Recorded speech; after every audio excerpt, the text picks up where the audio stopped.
একজন রাজনীতিবিদ নিয়ে দেশের মানুষের অনেক ভাবনা থাকতে পারে, পক্ষে বিপক্ষে অনেক মত থাকতে পারে। মাশরাফি পরে নড়াইলে যেতে চান না, এই কথাটা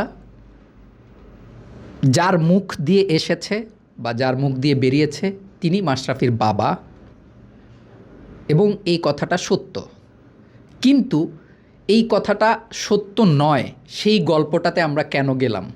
আপনি যদি একটু দেখেন, মাশরাফি বিন মুর্তজার জীবনের দুইটা অধ্যায় আছে।